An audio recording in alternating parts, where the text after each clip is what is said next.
My wife was in active labor, screaming, trembling, and the HOA president shoved a cease and desist order into the nurse's hands, blocking the door to the delivery suite.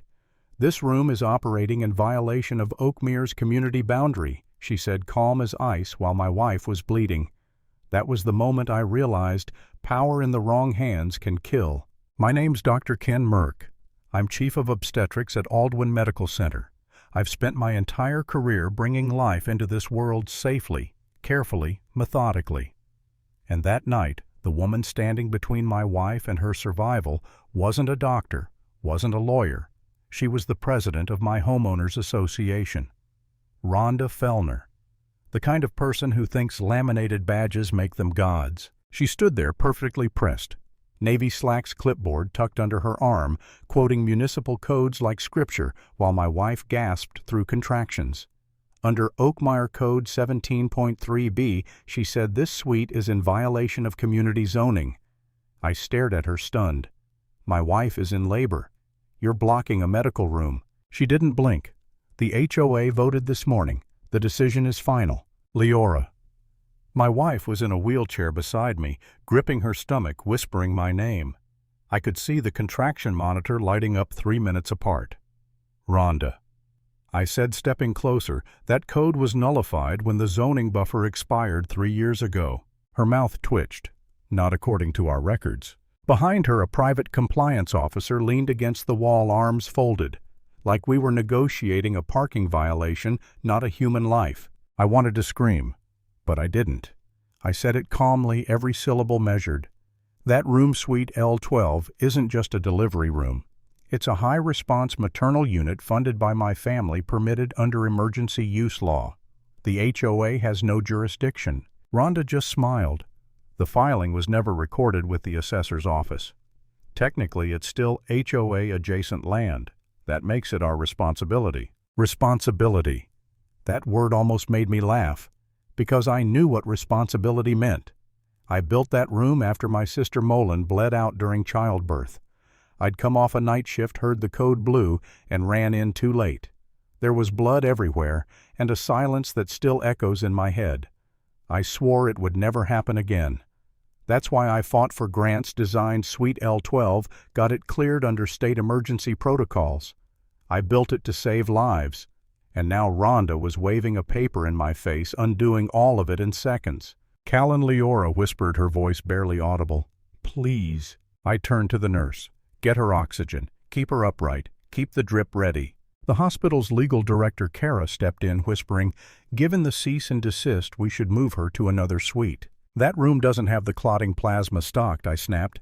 "You move her, she could hemorrhage." Rhonda's face stayed perfectly still. Not a flicker of concern.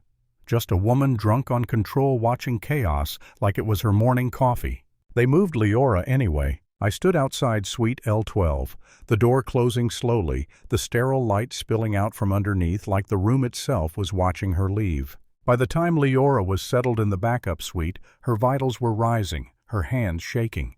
The nurse whispered, "We can call in the plasma, but it'll take time." Time. That's what people like Rhonda never understand. They treat time like bureaucracy. But in medicine, time is blood. I kissed Leora's forehead. "I'll fix this," I said. She nodded, weakly, tears in her eyes. That night I went home furious past furious. I opened the community message board and saw her post already trending, "HOA action preserves community boundaries." "Thank you, President Fellner." It was all there, fake legal jargon, neighbors praising her for protecting Oakmere from commercial misuse. They had no idea she'd nearly killed a woman to keep her imaginary line clean.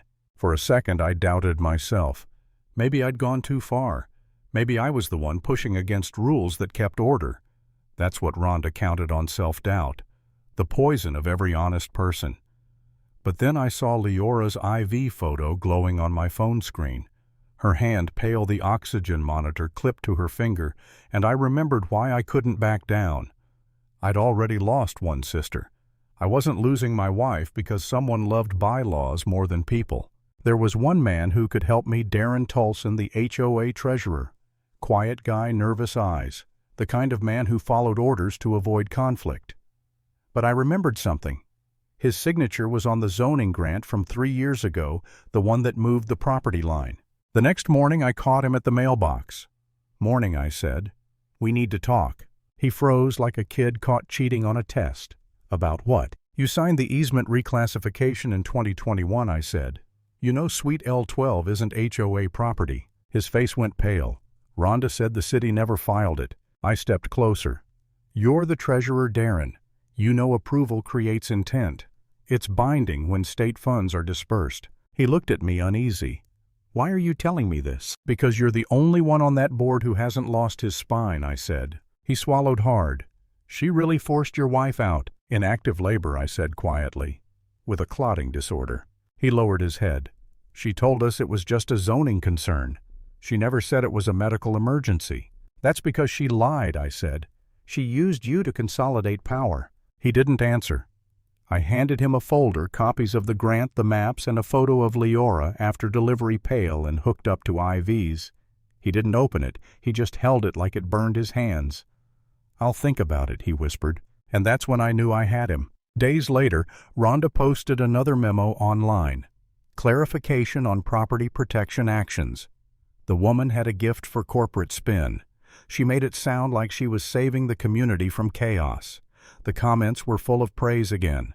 "Glad someone's watching the borders. Rules are rules." I wanted to reach through the screen and shake them all. Then one night a knock on my door. Darren stood there pale, holding a flash drive. "She knows," he said. "She's trying to delete the old meeting logs."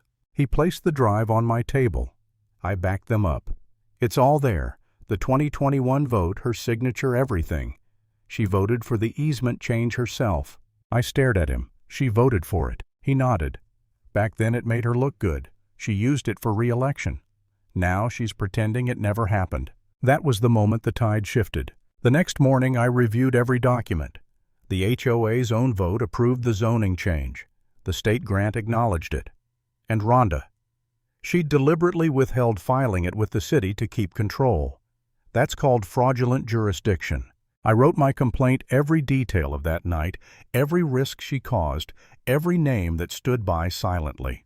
I sent it to the city zoning board, the hospital ethics committee, and the HOA oversight office. 20 minutes later, Kara, the hospital lawyer, called me. "We're reopening Suite L12, she said quietly. "Effective immediately." That was round one. When Rhonda found out, she doubled down.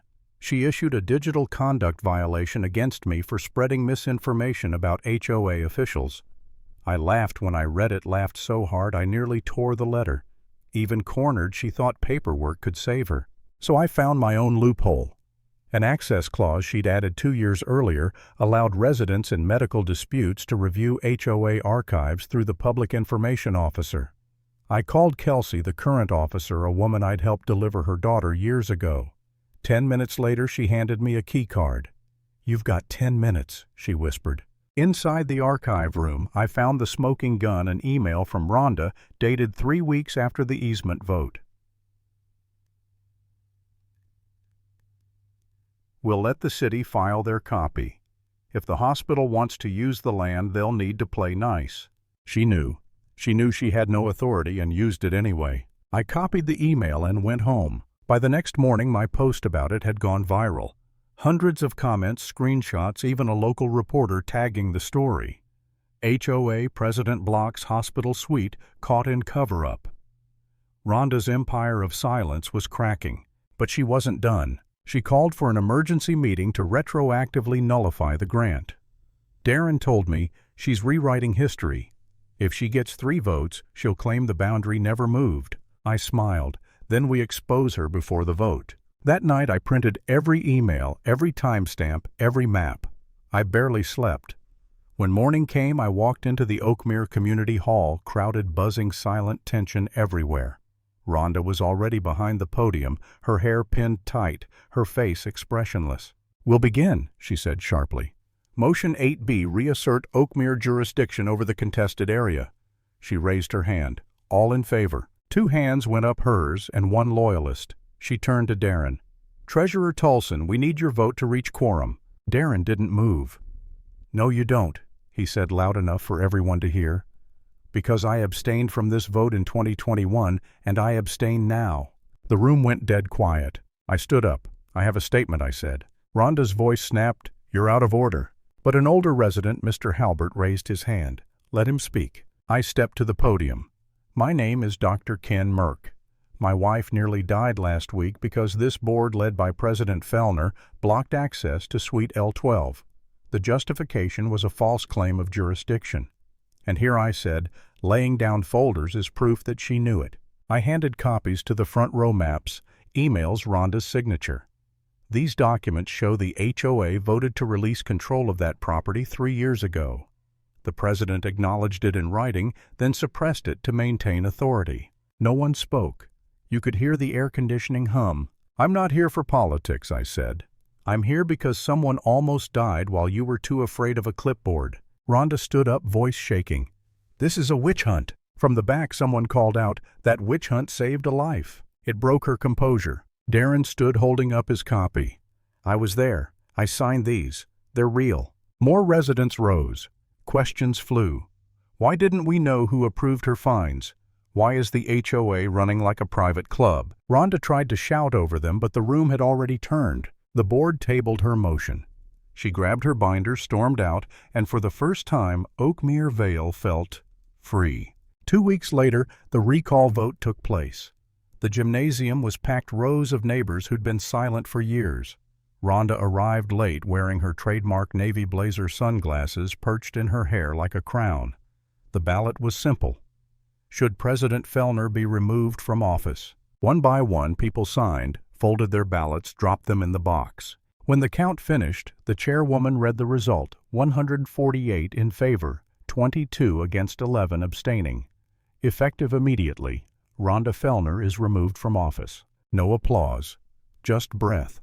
The kind of breath you don't realize you've been holding until it's safe again.